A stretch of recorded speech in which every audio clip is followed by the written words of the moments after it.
Here's something nobody tells you in school. At one point in American history, the dollar was one of the most trustworthy currencies on the planet. Not because of strong leadership, not because of smart policy, but because the government's hands were literally tied.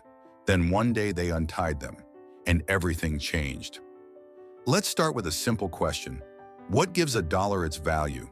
Today, the honest answer is nothing tangible. It's worth something because we all agree it's worth something. That's it. Economists call this a fiat currency. Fiat is Latin for let it be so. In other words, money by decree, by declaration, by collective faith. But it wasn't always this way. For most of modern financial history, currencies were anchored to something real, a physical commodity that couldn't be conjured out of thin air. The most common anchor? Gold.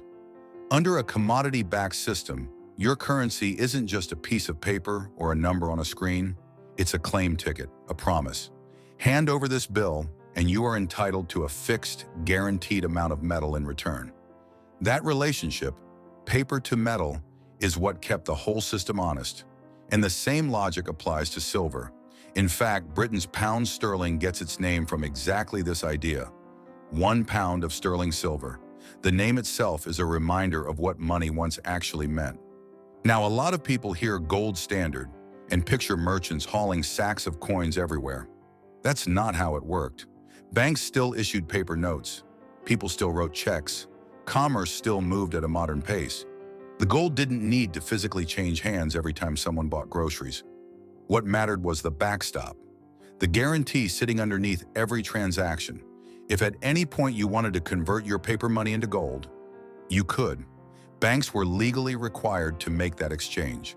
No excuses, no delays. That obligation was the discipline. Because if a bank printed too many notes without enough gold to cover them, people would notice prices rising and start demanding their gold back. The bank would run dry, it would fail. So banks didn't overextend. They couldn't afford to. And private institutions, not just government mints, operated within this system. Competing banks, private mints, commercial lenders. The discipline wasn't just political, it was baked into the market itself. Bad actors got punished, responsible ones survived.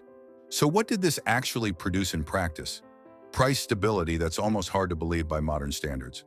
Over the long run of the classical gold standard era, inflation averaged somewhere between 0 and 1% annually. Not low inflation, essentially no inflation. The purchasing power of money held. Savings retained value across generations. And when supply shocks did happen, they were absorbed remarkably well. Take the California gold rush of 1849. A massive influx of new gold hit the economy.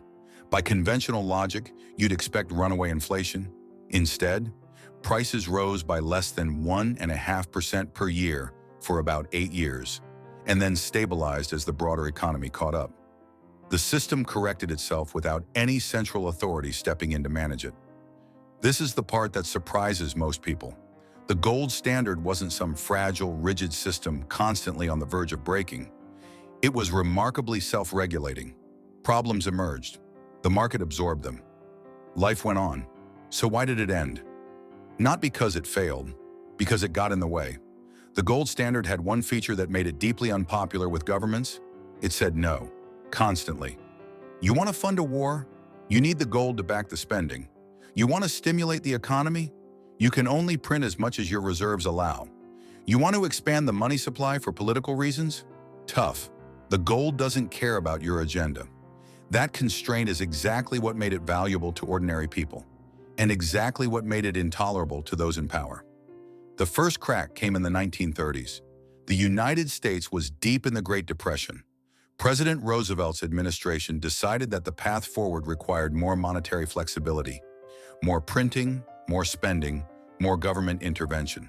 The gold standard blocked that path. The response was extraordinary, not just a policy shift, an outright ban.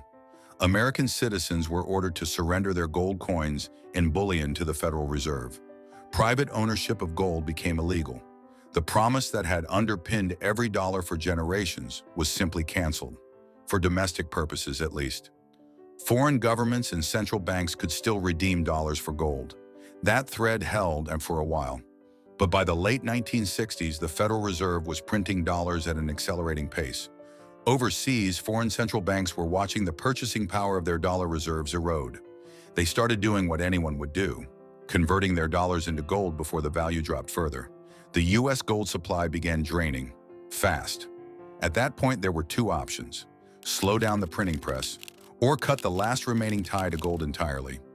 In 1971, President Nixon chose the second option. In a Sunday evening television address, he announced that the United States would no longer redeem dollars for gold, for anyone.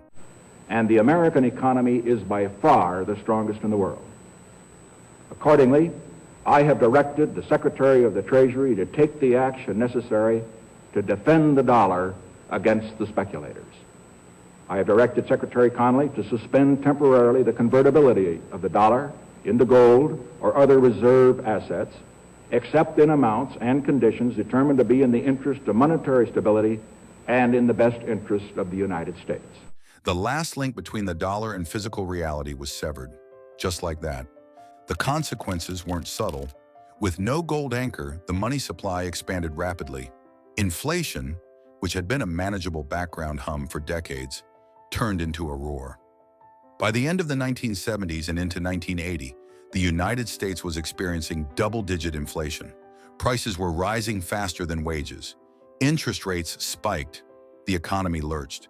This had never happened under the gold standard. Not once. Not even close. Today, the system works differently. The quantity of money in circulation is determined by the Federal Open Market Committee, a group of appointed officials who meet regularly and make decisions about monetary policy. They are not elected. Their deliberations are shielded from public input, and there is no external mechanism, no market force, no redemption obligation that automatically corrects them if they print too much. The fate of your savings, your salary, the purchasing power of every dollar you've ever earned rests on the judgment of a small committee of economists and bankers. The debate over gold standards isn't really about gold. It's about who controls money and whether that control should have limits. History gave us a long, detailed answer to that question. For over a century, a system anchored in something real delivered price stability that modern economies haven't come close to matching. Whether that trade-off is worth it, giving up flexibility in exchange for discipline, is a conversation worth having. But you can't have it honestly without knowing what was given up and why. What do you think? Should money be backed by something real? Drop your take below.